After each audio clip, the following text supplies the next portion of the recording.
mollera ya no funciona tanto. Buenos días a todos. Gracias a Dios porque este es el día que hizo el Señor. Nos gozaremos y nos alegraremos en él. ¿Qué quieres que apague este otro?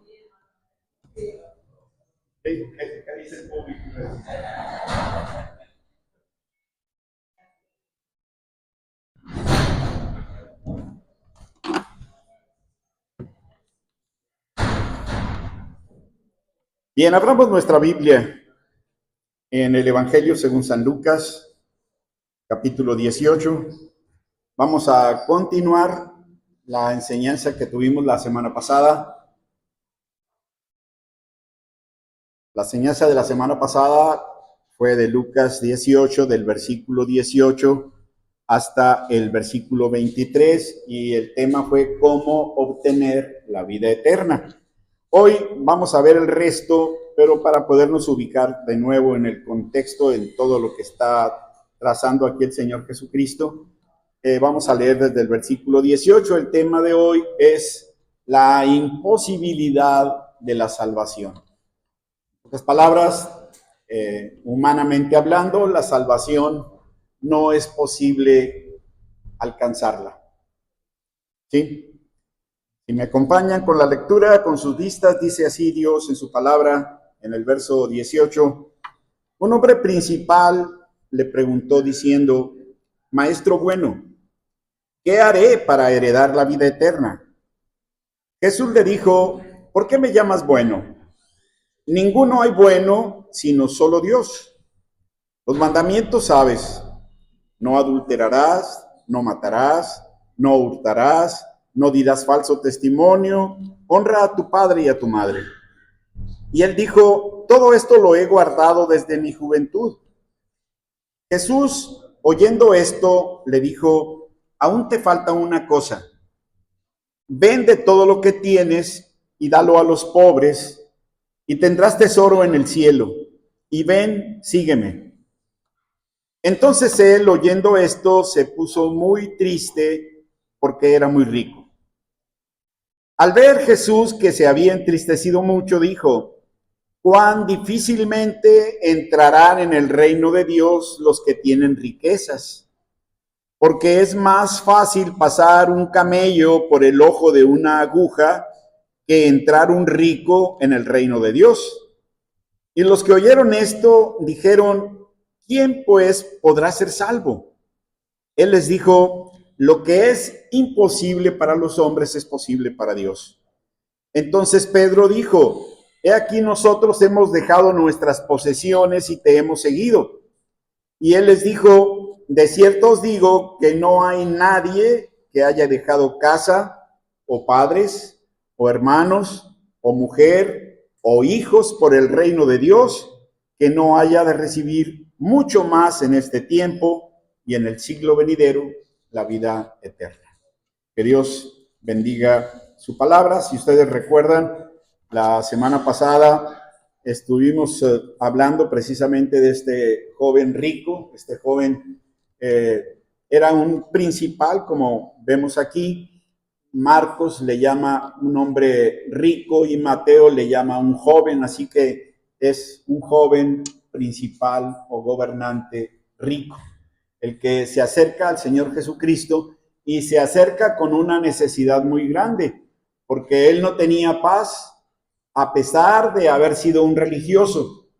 Él no tenía paz porque había guardado los mandamientos y aún así, a pesar de que según él había guardado todos estos mandamientos, él no tenía paz, no tenía gozo, no tenía reposo y estaba buscando la vida eterna.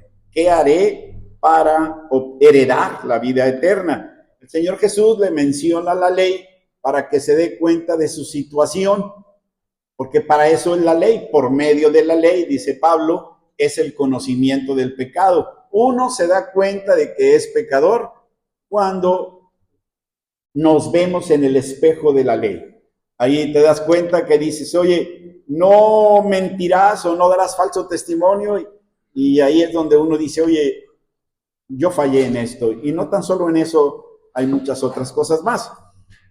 Uno de los errores de este joven rico fue que él creía en hacer algo para merecer. En pocas palabras, él creía en una justicia por obras. ¿Por qué razón lo mencionamos? Porque él está preguntando, ¿qué bien haré para heredar la vida eterna? Él pensaba que haciendo algo se ganaba la vida eterna, y el Señor Jesucristo le enseña que la salvación es gratuita. Salvación es igual a vida eterna, es igual a entrar en el reino de Dios. Entonces, ese fue uno de los problemas que tuvo este joven rico, pero cuando este hombre vio o dijo haber guardado los mandamientos que el Señor Jesucristo le mencionó desde la juventud, Marcos dice, Jesús mirándole, le amó. Y el Señor Jesús le dice, una cosa te falta. Y esa cosa que le faltaba era, aquí lo leímos ahorita, vende todo lo que tienes y dalo a los pobres y tendrás tesoro en el cielo, y ven, sígueme. En pocas palabras, renuncia a todo lo que posees.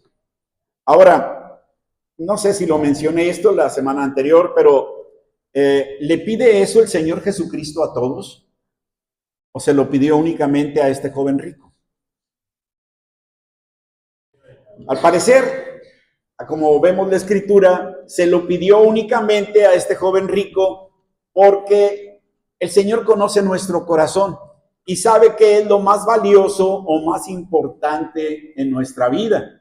En el caso de este joven rico, era el dinero, y a través de la ley le mostró precisamente, o quería mostrarle su pecado, pero esos mandamientos no lo hicieron convicto de su pecado, hasta que el Señor Jesucristo le dice, vende todo lo que tienes, dalo a los pobres, y entonces sígueme. Y no quiso seguirlo porque tenía muchas posesiones. Lo que había en su corazón era la codicia, y precisamente el Señor Jesucristo le evidenció su codicia, y este hombre llegó triste porque no tenía la vida eterna, y se fue triste porque no la pudo alcanzar. ¿Por qué? Porque le importaban más sus posesiones que la vida eterna. Y esta es una pregunta, o más bien dicho, una disyuntiva que todo aquel que quiere seguir a Cristo va a enfrentar. ¿Por qué razón? Porque es verdad que a este joven rico le dijo, vende todo lo que tienes, dalo a los pobres, haz tesoros en el cielo y sígueme. Pero el Señor Jesús nos está hablando aquí también, particularmente a todos, de un cambio de prioridades. Porque a lo largo de nuestra vida, siempre, el Señor conoce nuestro corazón y sabe qué es primero. Si el trabajo, si la esposa o los hijos o el dinero. El Señor sabe, nos conoce a todos, pero perfectamente bien. Y sabe exactamente con lo que más batallamos.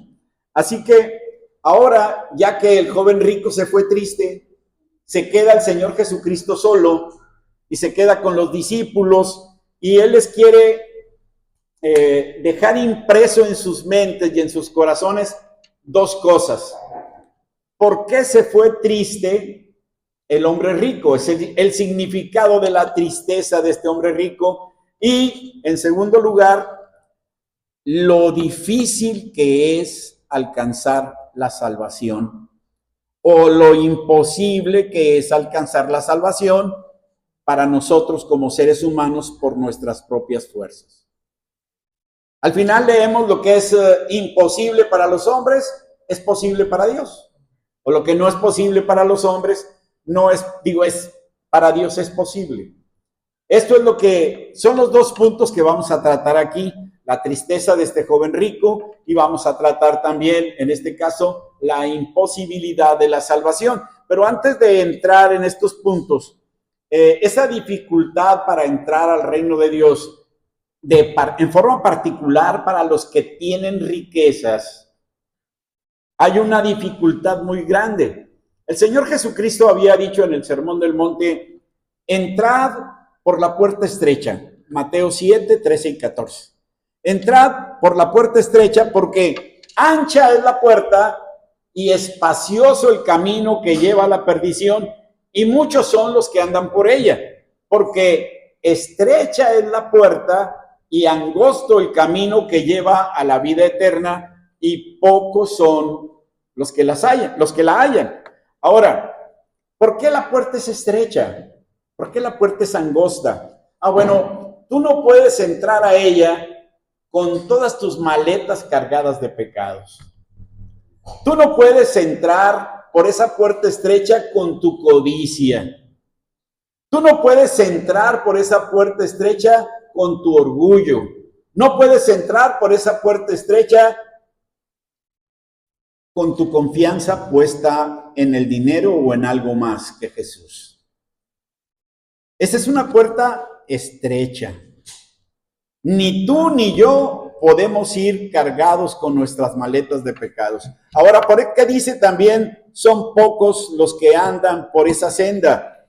¿Recuerdan ustedes también ahí el Señor Jesucristo en Lucas 13, en el versículo 24, recibe una pregunta? Señor, ¿son pocos los que se salvan?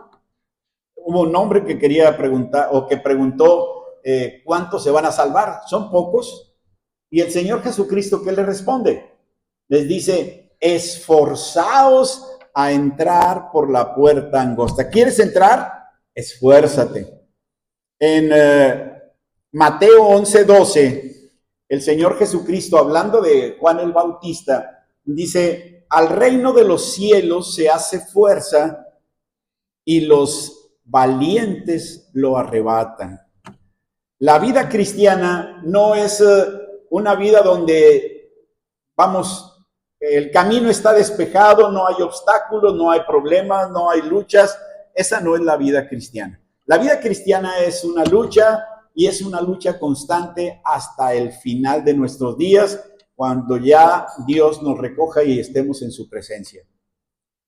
Así que la vida eterna, llegar a la vida eterna es una puerta estrecha. Son pocos los que se salvan, son muchos los que tenemos que esforzarnos para entrar. ¿Por qué razón? Porque hay muchos que se han quedado a la puerta y no han podido entrar. Este joven rico deseaba heredar la vida eterna, deseaba tener la vida eterna, pero no pudo. Y era un deseo genuino, pero no estuvo dispuesto a hacer ese intercambio de prioridades. No estuvo dispuesto a poner al Señor Jesús como primer lugar en su vida. Me hizo recordar esta historia a aquella ocasión en la que Pablo estaba en Cesarea preso, y era Félix el que lo tenía ahí custodiado, y llegan Agripa y Berenice, unos reyes, era el rey Herodes Agripa, ¿sí? Llegan con fastuosidad, con gran pompa, y Pablo se empieza a defender ante ellos, y al final, después de narrarles su testimonio, esto está en Hechos 26, en el versículo 28 lo van a encontrar, Pablo empieza a disertar sobre el juicio venidero, y entonces Agripa empieza a temblar y le dice a Pablo, por poco y me persuades a ser cristiano. ¿Y saben qué?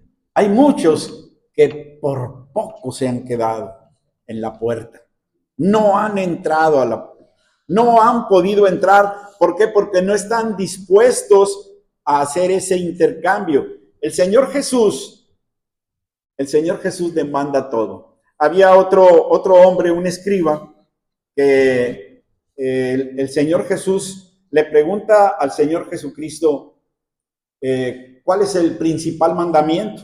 El Señor Jesús le dice, amarás al Señor tu Dios con todo tu corazón y con toda tu alma, con toda tu mente y con todas tus fuerzas. Y el segundo es semejante, amarás a tu prójimo como a ti mismo. Y le dice, bien has respondido, maestro. Y el Señor Jesús le dice, no estás lejos del reino de Dios. ¿Sí? ¿Qué sucedió después? No lo sé, pero este hombre no estaba dentro del reino de Dios, no está lejos. Lo que importa para todos y cada uno de nosotros es estar dentro, no ser un simpatizante. No, es que a mí me lo enseñaron desde mi niñez. No importa eso. Lo que importa es si estás dispuesto a seguir a Jesús. ¿Cómo lo sigues? Bueno, tómalo como tu prioridad en tu vida y dice, ven y sígueme tomando tu cruz. Es que, ¿recuerdan ustedes? Esto está en Lucas 9, del 57 al 62. Ahí se lo van a encontrar. Señor, yo te quiero seguir, dice el Señor Jesús. Las zorras tienen guaridas, las aves de los cielos nidos, pero el Hijo del Hombre no tiene dónde recostar la cabeza. Y otro le dice, Señor, yo te seguiré, pero déjame que primero entierre a mi padre. Su papá vivía todavía. Y el Señor Jesucristo le dice, deja que los muertos entierren a sus muertos. Tú ve y anuncia el reino de Dios. Y a otro hombre también le dice, te seguiré, pero primero déjame que me despida de papá y de toda la familia. Observan ustedes en estos últimos dos versículos que estas dos personas anteponen el primero, déjame hacer esto, primero déjame. El Señor Jesús estaba en segundo lugar. En las prioridades, si queremos seguir realmente a Jesucristo, Jesucristo es primer lugar. Eso es nada más la pura introducción. Déjenme les cuento ahora el significado de la tristeza del joven rico. Este joven rico llegó al Señor Jesucristo triste, repito, porque quería saber cómo tener la vida eterna, pero también se fue triste porque no estaba dispuesto a dejar sus riquezas y seguir al Señor Jesucristo. Ahora, hay que entender también las enseñanzas que el Señor Jesucristo había dado previamente. Déjenme les leo algunos textos bíblicos. El hombre rico se puso triste, dice, pues era sumamente rico. Pero Jesús había dicho, la vida del hombre no consiste en la abundancia de los bienes que posee. Lucas 12:15. El Señor Jesucristo enfatizó eso porque en realidad la vida en la cual uno puede tener paz, gozo, donde uno puede tener amor y estar en paz con Dios, no necesitas el dinero para ello. El Señor Jesucristo también dijo, en particular en la parábola del sembrador, que una semilla fue sembrada entre espinos.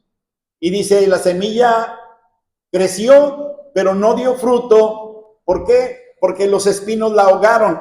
Cuando le preguntan los discípulos qué significaba eso, el Señor Jesús dice, es lo siguiente, dice, la semilla de la palabra es sembrada en el corazón, pero es ahogada por las preocupaciones, las riquezas y los placeres de la vida. Otra vez ahí están las riquezas. Y dice, y no produce fruto. Y el Señor Jesús, esto lo escuchamos a veces más seguido, a veces hasta en la radio. El Señor Jesucristo dijo ahí en Marcos 8:36, porque ¿qué aprovechará el hombre si ganare todo el mundo y perdiere su alma? ¿De qué me sirve triunfar en la vida, ser el hombre más rico del mundo, si mi alma se va a perder? La palabra de Dios ha sido sembrada en el corazón de muchos, o en todos los que estamos aquí, pero desgraciadamente las preocupaciones, las riquezas, como acabo de mencionar, y los placeres de esta vida ahogan la palabra y no lleva fruto. También el Señor Jesús había enseñado ahí en Lucas 14:33, dice, cualquiera de vosotros que no renuncia a todo lo que posee, no puede ser mi discípulo. Ahora, ¿cuál es? Lo pregunté hace tiempo esto, pero creo que ustedes todavía pueden recordarse no tan solo de la pregunta, sino deben estar más ubicados. ¿Cuál es el Dios de este siglo? No oí. ¿Qué dijiste, Ramón? El dinero. Ese es el Dios de este siglo. Por eso hay tanta venta de droga. No les importa a quién hacen daño ni lo demás. Lo que importa es la ganancia económica. Y las personas que luchan por un puesto mejor y las personas que se esfuerzan por muchas cosas, se esfuerzan por tener más dinero y más dinero. Ese es el Dios de este siglo. Y no se valora otras cosas que van mucho, mucho antes que ellas. En primer lugar, no se toma en cuenta Dios. Y en segundo lugar, no se toma en cuenta la familia. Esto es importante porque primero es Dios y la familia después. Y si quieren, después es el trabajo. Pero muchos de nosotros estamos enfocados en el trabajo o en el adquirir dinero y dinero porque pensamos que de esa manera se nos va a quitar la depresión y vamos a tener acceso a la felicidad, entre comillas. Ahora, este joven era sumamente rico, tenía muchas posesiones, pero el problema no es que fuera rico, porque no es pecado ser rico. Que bueno, ya estoy escuchando en la mente la pregunta de ustedes, gracias a Dios, ¿verdad? Sí. De que no es pecado ser rico. El problema, hermanos, principal es poner nuestra confianza en las riquezas. En la primera carta del apóstol Pablo a Timoteo, capítulo 6, versículo 10, dice, porque raíz de todos los males es el dinero. El amor al dinero. No el dinero, no. El dinero no es problema. Pero si tú lo amas, entonces sí vas a tener muchos problemas. El Señor Jesucristo habla de que cuando uno pone la confianza en el dinero o en otras cosas, uno realmente está pecando contra Dios, el único en el cual debemos poner nuestra confianza. Por ejemplo, Proverbios 18:11 dice, las riquezas para el rico son una ciudad fortificada y como un muro alto en su imaginación. Esto me protege, lo confío. Era una ciudad fortificada, era una ciudad difícil de poder hacerle daño. Y un muro alto en su imaginación, porque así no me va a causar daño nada. En Job capítulo 31, versículos 24 y 25, leemos de la siguiente manera. Job 31, 24 y 25, dice Job, defendiendo su integridad, él está desde el principio. En el versículo 1 dice, hice pacto con mis ojos, ¿cómo pues había yo de mirar a una virgen? Porque qué galardón me daría de arriba Dios y qué heredad el omnipotente desde las alturas. Empieza defendiendo su integridad y en los versículos 24 y 25 dice, si puse en el oro mi esperanza y dije al oro, mi confianza eres tú, si me alegré de que mis riquezas se multiplicasen y de que mi mano hallase mucho. Aquí después, en el versículo 28 dice, esto también sería maldad juzgada, porque habría negado al Dios soberano. Nuestra confianza no puede estar en las riquezas, pero hay otra parte muy importante. Busquen el Salmo 49, por favor. Salmo 49 y vamos a leer los versículos del 6 al 9.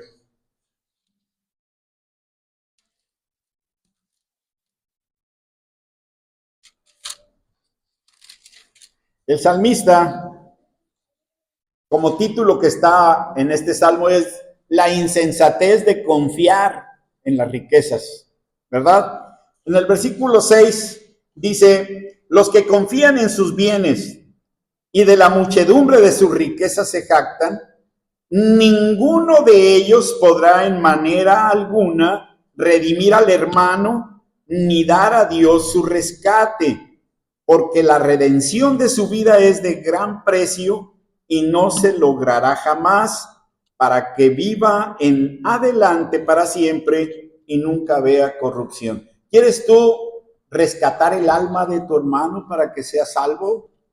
¿Se acuerdan en tiempo pasado lo que hacía la iglesia romana? Le llamaban indulgencias. Esas indulgencias tenían un costo. Había hasta un dicho, dice, dinero que cae al alfolí, alma que sale del purgatorio. ¿Sí? Esas indulgencias, dice, era desgraciadamente una manera de engañar a la gente y así recaudar dinero para la iglesia. El Señor Jesús aquí, el salmista, nos está enseñando de que la redención del alma es de gran precio y dice, no se logrará jamás. Esas eran las indulgencias. Todavía recuerdo, yo trabajé en Ladrillera Monterrey y la mamá del dueño era muy católica y lograron una entrevista con el Papa y le dio una indulgencia plenaria, la cual se le echaron ahí al ataúd para que estuviera presente de que todos sus pecados que había cometido la libraban del purgatorio y la libraban de cualquier otro castigo posterior. La redención del alma es de gran precio y dice, no se logrará jamás, jamás. Este hombre rico había puesto su confianza en el dinero y cuando el Señor Jesucristo dice, cuán difícilmente entrarán en el reino de Dios los que tienen riqueza, los discípulos se asombran. Se asombran porque dice, bueno, entonces, ¿quién pues podrá ser salvo? Porque había la creencia entre los judíos de que cuando tú tenías riquezas era porque Dios te había bendecido. Si eras pobre y batallabas es porque tenías pecado. Esta teología era la misma teología que los amigos de Job le dijeron a él, tú sufres porque tienes pecado. Todo lo has perdido porque tienes pecado. Si hubieras hecho lo bueno, Dios te bendeciría y Dios te hubiera aumentado tus riquezas. Era la misma teología que le estaba presentando o que se presenta aquí con este joven rico. Cuando el Señor Jesús menciona cuán difícilmente, otra vez la palabra, difícilmente entrarán en el reino de Dios los que tienen riquezas, es cuando los discípulos se asombran y dicen, oye, si los ricos no pueden entrar, entonces, ¿quién pues podrá ser salvo? El Señor Jesucristo les dice, y esto está en Marcos capítulo 10, versículo 24, cuán difícil les es entrar en el reino de Dios a los que confían en las riquezas. Y ahí lo hace muy claro. Y otra vez ahí la palabra es esa, confiar. La enseñanza del Señor Jesucristo era, porque donde esté vuestro tesoro, ahí estará también vuestro corazón. El tesoro de este joven estaba en la codicia, en el dinero, en las riquezas. Pero Dios conoce dónde está el tesoro de cada uno de los que aquí estamos.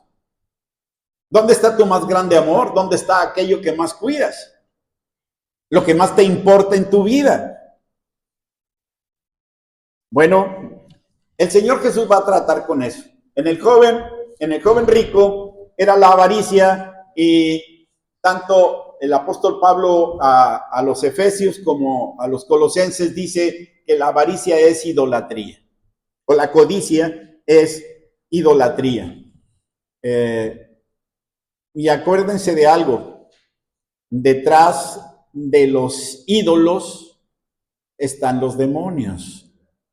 Así que si estamos adorando o confiando en el dinero, Satanás nos está engañando porque en realidad le estamos dando mucha atención a él, al Dios de este siglo.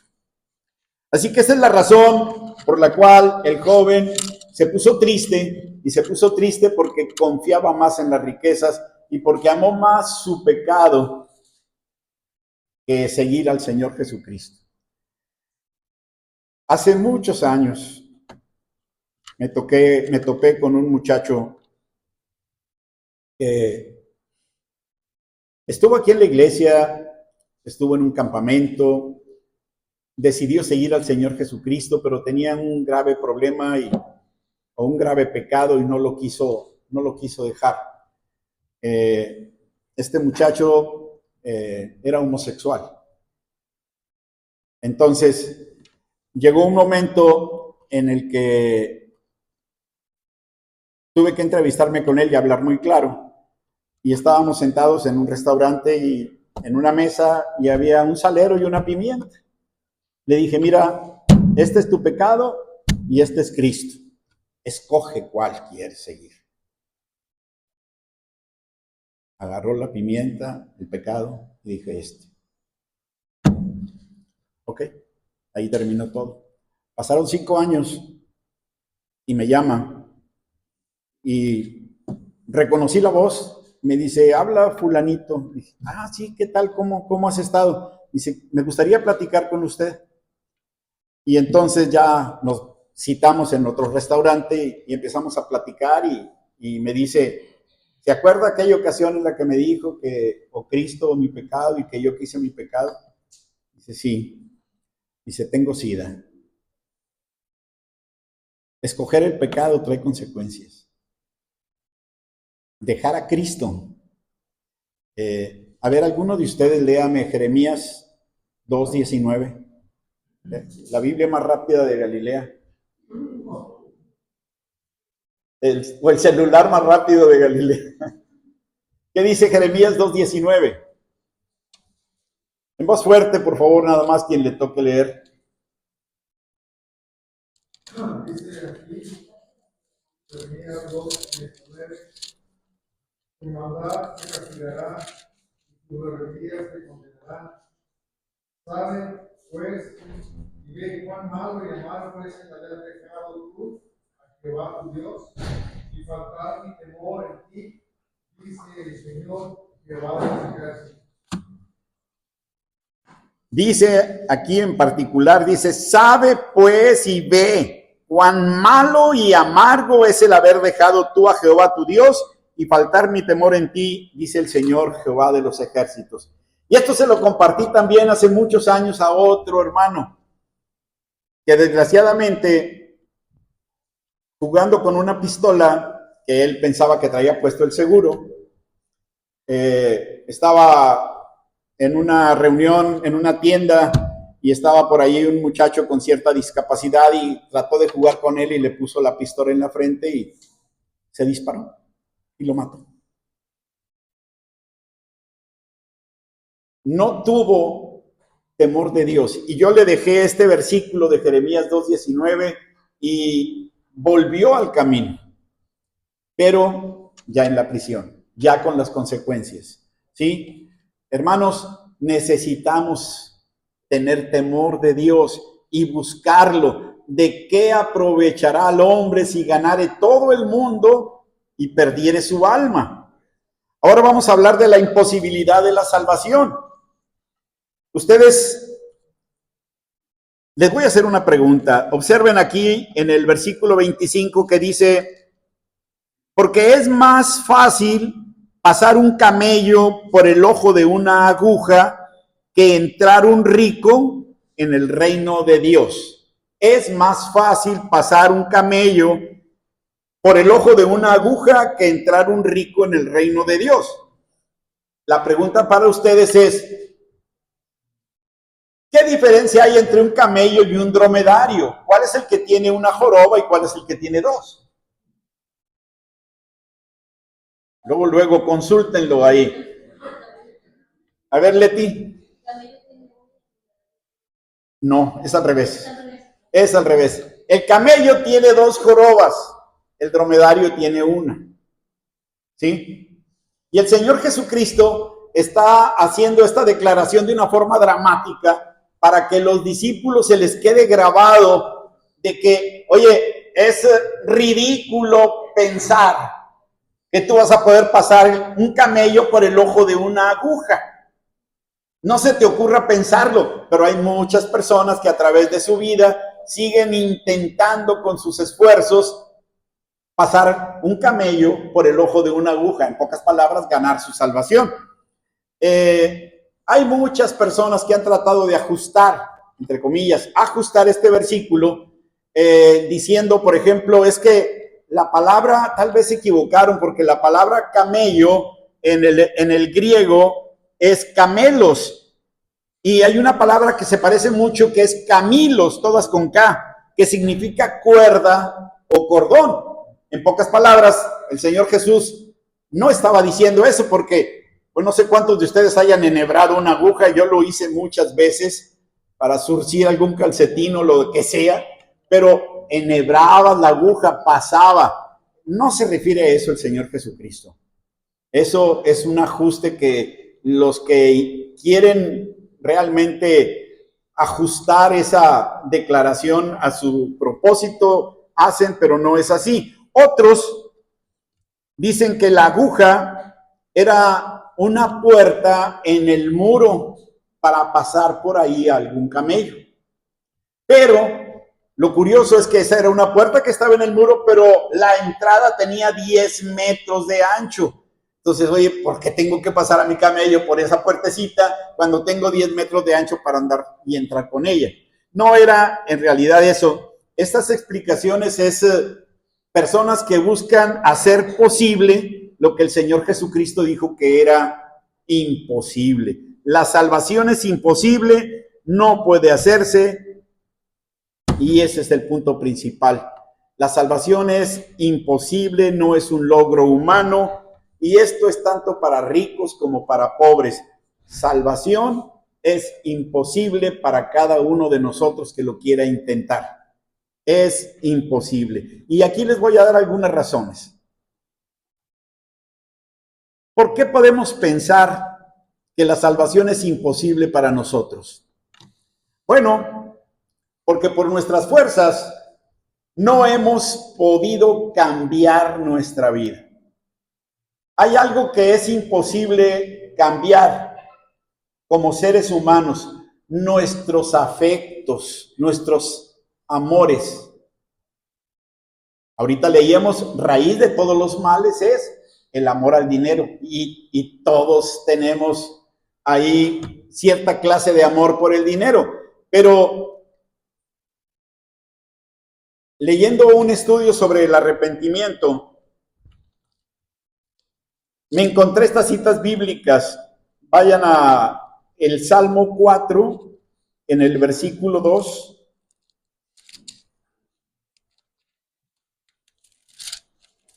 Y dice así, en el Salmo 4:2,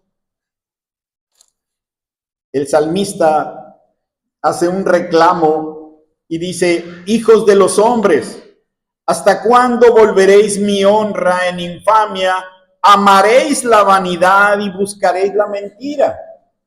Miqueas 3:2 dice: ustedes que aman lo malo y aborrecen lo bueno. Y también en Juan 3:19 dice que la luz vino al mundo y los hombres amaron más las tinieblas que la luz, porque sus obras eran malas. Es nuestra naturaleza, esos son los amores, ahí están nuestros afectos. Es imposible cambiar nosotros a nosotros mismos, también por otra razón. ¿Qué nos dice Jeremías 17:9? Porque engañoso es el corazón más que todas las cosas y perverso. Así es nuestro corazón, nos engaña. Nuestro corazón nos dice: inclínate para acá, y en realidad nos engaña, nos mete zancadilla. Cuando ahí la palabra engañoso en Jeremías 17:9 es Jacob. ¿Y saben lo que significa Jacob? El que mete zancadilla. Ese es el nombre de Jacob. Eso está en Génesis. Cuando le llamaron a Jacob, acuérdense que él se había agarrado del calcañar de su hermano. Entonces, engañoso es el corazón porque nos mete zancadilla, más que todas las cosas, y perverso. Es entonces también cuando nosotros, tal vez, esto es muy común. Todos nosotros decimos, es que yo sí quiero la vida eterna, yo sí quiero tener una mejor relación con Dios, yo quiero cambiar, pero nuestros cambios a veces los queremos hacer en nuestras propias fuerzas y tenemos ciertos anhelos en nuestra mente. Si tan solo pudiera tener una mejor familia. Ojalá y mi esposa pudiera cambiar, o mi esposo pudiera cambiar. Si mis hijos fueran diferentes y si yo tuviera un buen trabajo, entonces sí seríamos felices y entonces sí se quitaría la depresión que tenemos. Eso no se los va a cambiar nada. Eso no lo podemos hacer, pero Jesucristo sí cambia. Por eso me encanta 2 Corintios 5:17. De modo que si alguno está en Cristo, nueva criatura es. Es borrón y cuenta nueva, dice. Las cosas viejas pasaron, he aquí todas son hechas nuevas. Hay unas citas bíblicas aquí muy interesantes. Dice en Jeremías 13:23, mudará el etíope su piel. ¿Saben de qué color son los etíopes? En la mayoría son de color oscurito, son negritos, ¿sí? Ya tengo miedo de decir negros porque ya muchas personas se pueden ofender. A mí me encanta ese color de piel, nada más dicho sea de paso. Y luego dice, ¿mudará el leopardo sus manchas? No. ¿Creemos que nosotros podemos cambiar nuestra naturaleza? No. Y les voy a contar algo por experiencia propia y también porque me lo enseñaron desde muy temprano. La carne no se redime. En pocas palabras, a esto voy a explicarlo. No se redime en el sentido de que esta carne y la de cada uno de ustedes no puede dejar de pecar, porque en esta carne está el pecado. Es una lucha constante todos los días en los cuales estamos luchando contra tentaciones de la carne, de los ojos, la vanidad de la vida, pero todos los días estamos luchando con esta carne. No hay redención para nuestra carne. Por eso dice, ni la carne ni la sangre heredarán el reino de Dios. Es 1 Corintios capítulo 15. Pero ustedes dicen, oye, el hermano Juan ya tiene 76 años, ya no ha de ser tan pecador, o a lo mejor ya no hay pecado en su cuerpo. Sigue siendo igual de pecador. No cambia. Me acuerdo de un hermano que decía, de 68 años más o menos, me decía, lo único que me queda de joven son las pasiones juveniles. Así decía. ¿Por qué? Porque seguía luchando.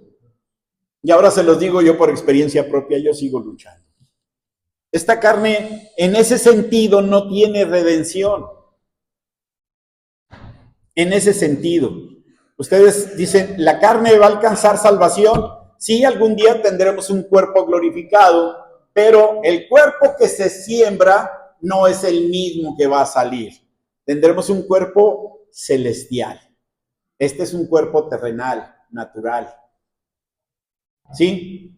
Ahora, sí quedó claro al menos en qué sentido estoy hablando de que no hay redención para nuestra carne. La carne, desgraciadamente, nuestra alma sí es redimida y luchamos y gracias a Dios, que como dice ahí, creo que Romanos 8, 2 y 3, dice, porque la ley del Espíritu de vida en Cristo Jesús me ha librado de la ley de la carne, del pecado, y de la muerte. Porque en mi carne no mora el bien, dice Pablo, en mi carne mora el pecado.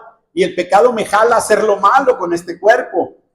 Pero me ha dado el Espíritu Santo también en mí para que contrarreste el efecto del pecado de jalarme a hacer lo malo para poder hacer lo bueno. ¿Sí? Bueno, cuando el Señor Jesucristo llega a este punto, ya casi termino, los discípulos entonces preguntan, ¿quién entonces podrá salvarle? ¿Quién podrá salvarse? Si los ricos no pueden, ¿quién podrá salvarse? Y el Señor Jesús dice, lo que es imposible para los hombres, es posible para Dios.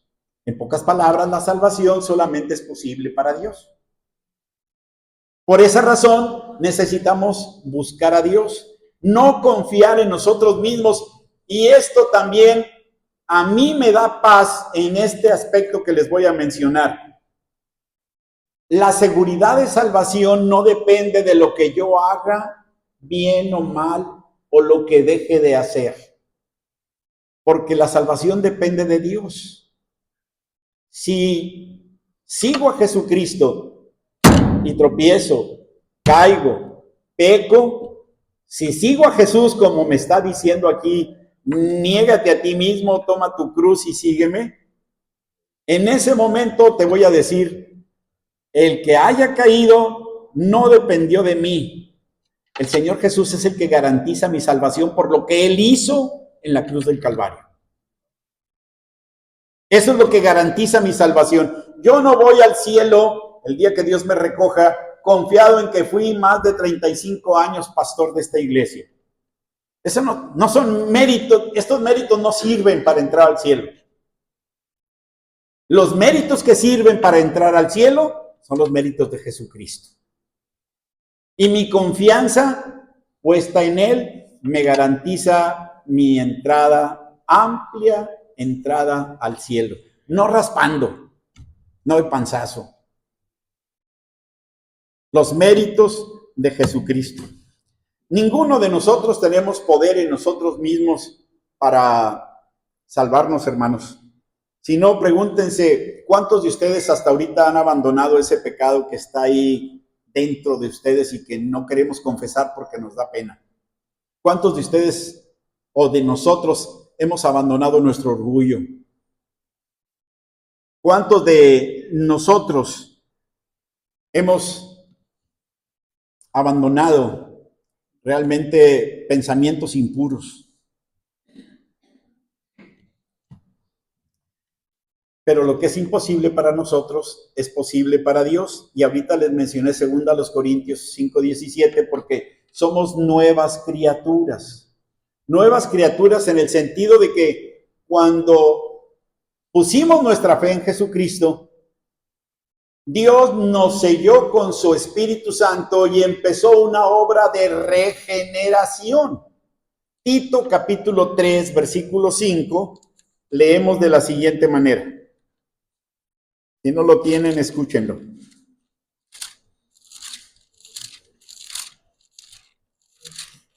Tito 3, 5 dice de la siguiente manera. 3, 5. ¿Saben? El 2 dice, nos salvó no por obras de justicia que nosotros hubiéramos hecho, sino por su misericordia, por el lavamiento de la regeneración y por la renovación en el Espíritu Santo, el cual derramó en nosotros abundantemente por Jesucristo nuestro Salvador, para que justificados por su gracia viniésemos a ser herederos conforme a la esperanza de la vida eterna. Lo que es imposible para los hombres es posible para Dios. Y esto es vital, puedo decir, cuando uno descansa, confía en el Señor Jesucristo. Los que tratan de salvarse por sus propias fuerzas están tratando de pasar un camello, 2 jorobas, por el ojo de una aguja. Es imposible. Y nunca lo lograrán porque esto es imposible. El Señor ha declarado esto es imposible, pero es posible para Dios si ponemos nuestra confianza en Él. Y hermanos, no es poner mi confianza en Dios y mi confianza también en el dinero o mi confianza en otro Dios, en algún santo o en alguna virgen. No. Dios es un Dios celoso y demanda que pongamos nuestra confianza por completo en Él. Exclusivamente en Él. Hay una historia en Segunda de Reyes 17, cuando el pueblo de Israel, recuerden las 10 tribus del norte y las 2 tribus del sur, las del sur formaban el reino de Judá y acá arriba era Israel, que después se convirtió en Samaria. Pero Asiria se lleva cautivo a las 10 tribus del norte y las deja en su país. Se aprovechan de los artesanos, se aprovechan de los obreros, de todo el trabajo que era importante para ellos. Pero, ¿qué dice los asirios? Vamos a poblar Samaria o Israel, vamos a poblarlo con gente que traigamos de otros países. Y así fue, llevaron gente de otros países y esos llevaron a sus dioses. Eso se los estoy contando, pero si lo quieren leer, sí tenemos tiempo. Segunda de Reyes, capítulo 17. Voy a leer versículo 29. Dice así: pero cada nación de los que vinieron a habitar Samaria se hizo sus dioses y los pusieron en los templos de los lugares altos que habían hecho los de Samaria, cada nación en su ciudad donde habitaba. Los de Babilonia hicieron a Sucot-Benot, los de Cuta hicieron a Nergal, y los de Amad hicieron a Asima, los sabeos hicieron a Nibás y a Tartac, y los de Sepharvaim quemaban sus hijos en el fuego para adorar a Adramelech y a Anamelech, dioses de Sepharvaim. Y luego dice en el 32, temían a Jehová e hicieron del bajo pueblo sacerdotes de los lugares altos que sacrificaban para ellos en los templos de los lugares altos.